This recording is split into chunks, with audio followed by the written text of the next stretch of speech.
एक बार एकदा जोराने, कारण मला असं वाटतं अनेक भाषणं झाल्यानंतर उत्साह कमी झाला असणार, एकदा जोराने आपण नारे देऊ, भारत माता की. उत्साह कमी झाला वाटतंय, हात वर नाही दिसत आहे तुमचे. भारत माता की. महायुतीचा.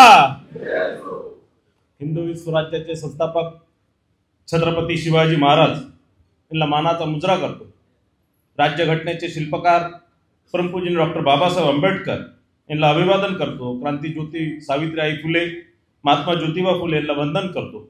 आणि आज ज्यांच्या पुण्यतिथीनिमित्त आपण सर्व इथे जमलेलो असे आपल्या जिल्ह्याचे सहकार महर्षी माननीय स्वर्गीय मनोहरभाई पटेल यांना श्रद्धांजली अर्पण करतो. आणि आज निश्चितच आपल्या सहकार क्षेत्रामध्ये जे आपलं महायुतीचं आपल्याला यश मिळालं ते साजरा करण्याकरता आपण इथे एकत्रित झालेलो. आणि निश्चितच आज या सत्कार मूर्तींचा सत्कार नाही, तर ज्या सगळ्या लोकांनी इथे माझ्या पुढे बसलेल्या ज्या सगळ्या लोकांच्या मेहनतीमुळे हे सगळे निवडून आले त्यांचाही आज हा सत्कार आहे. निश्चितच एक आज दिवसही फार चांगला निवडला आपण. आणि मनोहरभाई पटेलांचा या जिल्ह्यावर, या दोन्ही जिल्ह्यांवर फार उपकार आहे. कारण ते शिक्षण महर्षी होते आणि जे आपण जे सहकार क्षेत्र आज जे बघतोय ती सुरुवात त्या काळी त्यांनी केलेली आहे. आणि अनेक मोठ्या मोठ्या लोकांनी त्यांच्या दानशूर व्यक्तिमत्वाचं, ते कसे दानशूर होते त्यांनी अनेक लोकांनी उदाहरण दिलं. आता नुकतेच काही दिवसाआधी आपल्या देशाचे चीफ जस्टिस माननीय भूषणजी गवई साहेबांनी त्यांचे दीक्षाभूमी इथे जे कॉलेज सुरू झालं, doctor Babasaheb Ambedkar law college, त्याची सुरुवात कशी झाली तर त्यावेळेस सगळ्यात पहिले जर कोणी मोठं डोनेशन दिलं असणार तर ते मनोहरभाई पटेल असं त्यांनी त्यांच्या एका वक्तव्यामध्ये सांगितलं. शरद पवार साहेब सुद्धा अनेक वेळा मी त्यांचे जुने भाषण ऐकले आणि तेही अनेक वेळा सांगतात की आम्हाला त्यावेळेस, मला वाटतं ते युथ काँग्रेसमध्ये काम करतो त्यावेळेस त्यांना काही आम्हाला पक्षासाठी पैसे लागले त्यावेळेस तेही गोंदियाला येऊन मनोहरभाईकडनं पैशाची मदत घ्यायची. आणि काँग्रेस पक्षाचं जे मुंबईचं जे कार्यालय आहे तिलक भवनमधलं, ती कार्यालयाची जागासुद्धा मनोहरभाई पटेलांनीच दान दिलेली आहे. ही म्हणजे सगळ्याच पक्षाला, कारण नानाभाऊ पटोले काँग्रेस पक्षाचे अध्यक्ष असताना प्रफुल्लभाईंना फार उलटं बोलायचे. आणि मी त्यांना एकदा म्हटलं की ज्या कार्यालयात बसून तुम्ही प्रफुल्लभाईंना शिवाय देता त्या कार्यालयात प्रफुल्लभाईच्या वडिलांनी तुम्हाला दान केलं, हेही तुम्ही भान ठेवलं पाहिजे. आणि निश्चितच एक सर्वांना घेऊन चालणार, कारण आपल्या जिल्ह्यामध्ये आपण जर इतर जिल्ह्यांमध्ये जर बघितलं, महाराष्ट्राच्या अनेक जिल्ह्यांमध्ये मला जाण्याचा योग येतो आणि मग तिथे अनेक जिल्ह्यांमध्ये पक्षांची इतके भांडणं आहे की दोन पक्षाचे लोक, कार्यकर्ता किंवा नेते एकासोबत बसत नाही. पण आपल्या जिल्ह्यामध्ये सगळ्याच पक्षाचे लोक आपण सगळ्यांना सोबत घेऊन चालण्याचं किंवा सगळ्याच पक्षाचे एका दुसऱ्याकडे जाऊ शकतो, हे मनोहरभाईंनी जे आपल्याला संस्कार दिले, मनोहरभाईंनी त्यावेळेस जे आपल्याला संस्कार दिले त्यावेळेस, म्हणून आपण सगळे पक्ष एका दुसऱ्यासोबत, भले एका दुसऱ्याच्या विरोधात लढलो तरी आपण सर्व एका दुसऱ्याला घेऊन चालतो. निवडणुकापर्यंत आपण पक्षाचे असतो आणि निवडणुकी झाल्या की मग आपण सर्वसामान्य असतो आणि सगळ्यांना सोबत घेऊन चालण्याची जी परंपरा मनोहरभाई पटेलांनी जी सुरू केली ती या माध्यमातून निश्चितच एक चांगलं, एक आपल्या दोन्ही जिल्ह्यांना शिकवण त्यांनी दिलेली. मी आपल्या या कार्यक्रमाची सुरुवात निश्चितच आज आपल्या सर्व नवनिर्वाचित संचालक व पदाधिकाऱ्यांचा सत्कार कार्यक्रम, आणि या कार्यक्रमामध्ये आज आवर्जून इथे उपस्थित झालेले देशाचे नेते खासदार सन्माननीय प्रफुल्लभाई पटेल साहेब, इथे उपस्थित आमदार माननीय विजयभाऊ रांगडाले, गोंदियाचे आमदार माननीय विनोद भैया अग्रवाल, तुमसरचे आमदार माननीय राजूभाऊ कारामोरे, जिल्हा परिषदचे अध्यक्ष लायकरामजी भेंडारकर, आपल्या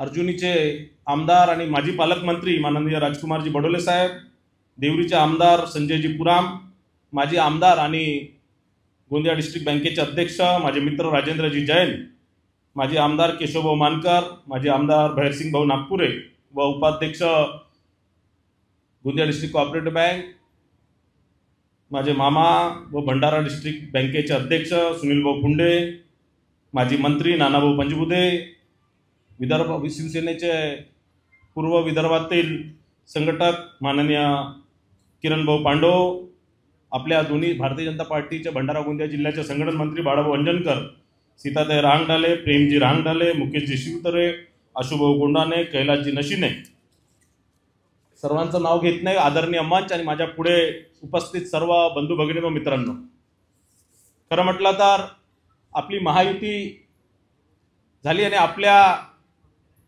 आपण तिन्ही पक्ष एकत्र आलो आणि तिन्ही पक्ष एकत्र आले असताना आपण जर सगळा इतिहास आपल्या या महायुतीचा बघितला तर ही तिन्ही पक्ष एकत्र आणण्यात जर सर्वात मोठा जर योगदान कोणाचं असणार तर ते प्रफुल्लभाई पटेल यांचं. आणि प्रफुल्लभाई पटेल निश्चितच या तिन्ही पक्षामध्ये फेविकॉलचं काम ते मागच्या 3-3.5 वर्षापासून करत आहे आणि सातत्याने संपूर्ण महाराष्ट्रामध्ये हे तिन्ही पक्ष एकत्रित राहावं, कुठेही सगळ्यांचं कोऑर्डिनेशन व्यवस्थित राहिलं पाहिजे याच्यासाठी ते प्रयत्नशील आहे. आणि त्याचप्रमाणे आपण एक आपल्या जिल्ह्याचे भूमिपुत्र म्हणून, एक आपल्या जवळचे नेते म्हणून आपण प्रफुल्लभाईंकडे बघतो आणि आपल्याला राज्य सरकार म्हणजे जे आता इथं सगळे मंचावर सगळे नेते बसले आहे, आमदार बसले आहेत, आम्हीही जनतेचे काम करत असतो, कोणत्याही अडीअडचणीला सोबत मदत करत असतो. पण ज्यावेळेस एखादं काम राज्य सरकारकडे किंवा केंद्र सरकारकडे ते आमच्याही पलीकडचं असतं, आमच्याही ताकदीच्या पलीकडचं असतं, त्यावेळेस आम्ही निश्चितच प्रफुल्लभाईंना आठवण करतो. आणि प्रफुल्लभाईंना एक आहे, आज अनेक वक्ते बोलले की प्रफुल्लभाईंना भेटण्याकरता राजू भैयांची गरज पडते, पण मला वेगळा अनुभव आहे की मी आतापर्यंत प्रफुल्लभाईला डायरेक्ट थेट कधी मेसेज केला तर प्रफुल्लभाईंचा अर्ध्या तासाच्या आत फोन आलेलाच आहे किंवा फोन केला तर ते फोन उचलतात. मला त्यांचा फार चांगला अनुभव आलेला आहे. राजू भैयाबद्दल मला असं वाटतं खूप दिवसापासून सोबत आहे म्हणून थोडं राजू भैया थोडं लोकांना वाटतं माझ्याबद्दलही वाटतं, पण ते चालत राहतं. कारण ज्यावेळेस आपण कोणत्या नेत्याच्या जवळ असतो तर त्या नेत्याबद्दलच्या थोडंसं काही तक्रारी त्या आपल्या अंगावर घ्यायला लागतं. आणि असंच कारण आपला नेता पुढे राहिला, आपला नेता राहिला सलामत तर आपण सर सलामत तो पगडी हजार. तर याच्यातच आपल्याला काम करावं लागतं आणि निश्चितच एक चांगलं काम संपूर्ण महाराष्ट्रामध्ये होत आहे. आपल्या जिल्ह्यामध्ये या तिन्ही पक्ष मिळून आपण सगळ्या निवडणुका लढतोय आणि लोकसभेच्या निवडणुकीमध्ये ज्यावेळेस आपली अशीच महायुतीच्या सर्व नेत्यांची ज्यावेळेस बैठक झाली होती त्यामध्ये भले आपण सर्व एक होतो, एकात बसलो होतो, पण आपले मन जुळले नव्हते. लोकसभेमध्ये कोऑर्डिनेशनचा फार अभाव होता. आपण भले मंचावर बसलेले नेते एका दुसऱ्यासोबत जुळले असणार पण खाली बसलेला कार्यकर्ता त्यावेळेस जुळला नव्हता आणि म्हणून आपण लोकसभेमध्ये कुठेतरी आपली पिछाड झाली, कुठेतरी आपण मार खाल्ला आणि ती निवडणूक हारलो.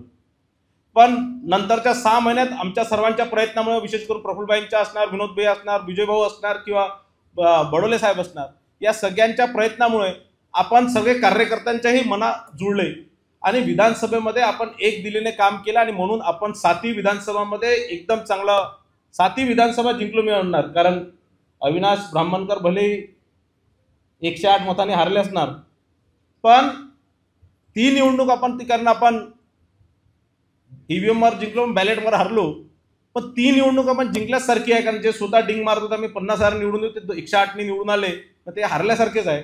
आणि म्हणून 7ही विधानसभामध्ये आपण एक चांगला परफॉर्मन्स आपण सगळ्यांनी केला आणि निश्चितच त्या नंतर आता कोऑपरेटिव्हचे जे या निवडणुका झाल्या दोन्ही बँकेच्या आणि दूध संघाचे, तर प्रफुल्लभाई आम्ही आपल्याला सांगतो की आमचं कोऑर्डिनेशन इतकं चांगलं होतं, इतकं की जसं